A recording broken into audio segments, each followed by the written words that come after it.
Many will be spending time at home this holiday season, but Indiana's Department of Child Services identifies 13,000 children who are in need of services, meaning children who the state says needs help or homes. And while the journey home looks different for every child, not every kid finds a forever family or a place to call their own. Some advocates say a lack of attention and awareness perpetuates the problems that these children face. 22 investigates foster care in focus. The last foster family I was with, and I'll never forget this, they sat me down when they gave me up and said, "Hey, we're giving you up because we don't have enough love for 2 kids." 22 parents, 28 siblings, 36 grandparents, and 9 homes. Michael Schaefer had more change during his childhood than most do in a lifetime. The setback started at birth, born addicted to drugs and alcohol.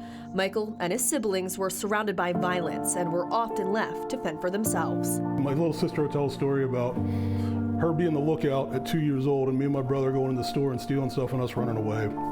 We thought we were so sneaky, but I think people just let us do it because we needed those things and they understood our situation. Michael says the state of Pennsylvania removed he and his siblings from their home when he was just 4 years old. His younger sisters adopted immediately. He and his brother were just embarking on a lifetime of unknowns. The siblings split up. Michael lived with 8 families in 3 years. All of his childhood memories are captured in these photographs that fill a small scrapbook. You can see my bags are packed and they're there on the porch. And I'm smiling and happy and ready to go to the next adventure. For Michael, the turning point came at 6 years old. He was placed in a family with 3 biological children, a pastor's family. What seemed like a dream took a turn 2 years later when Michael says cheating led to divorce and his family was ripped apart once again. When I was about 12 or 13, my mom ran away from us just because she couldn't deal with it. By then, Michael says he coped by drinking and partying. By 19, he left a life of instability behind, looking to take control of his life. He met his wife and had his first child. He wanted to break the cycle.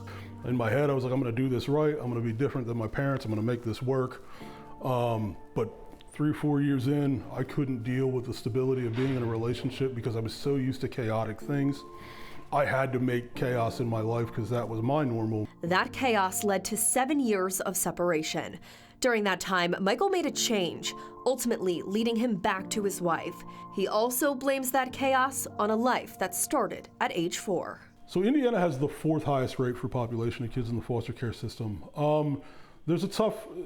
Indiana's very much focused on reunification. I think reunification is an amazing thing. It's a great thing if the parents are ready for that to happen. Michael says part of the problem is a lack of awareness. He says not only are people not aware of the problem in their community, the families who do step in to help are not offered needed support. And they quit because they feel there's a lack of support.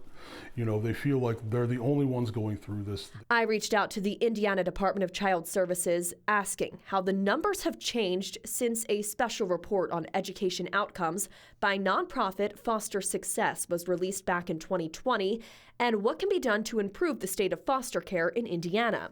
Brian Heineman, the Deputy Director of Communications, says between October 2020 and October 2024, DCS has seen a 25% decrease in out-of-home placements and a 36% decline in the number of children placed with non-relatives. He also pointed to a statewide effort that just launched on November 1st to support children with high acuity needs, saying in part, quote, "This program provides specialized training to relative and kinship caregivers and foster parents on how to support children with higher level needs, as well as offer periods of respite. It also provides additional financial support to help the caregivers provide for the more intensive needs that these youth present." Right now on WSBT.com, you can see the report by nonprofit Foster Success, which is an Indiana nonprofit organization supporting 14 to 26-year-olds that are transitioning out of foster care. We have also linked the current DCS dashboard, which breaks down the monthly statistics and performance measures.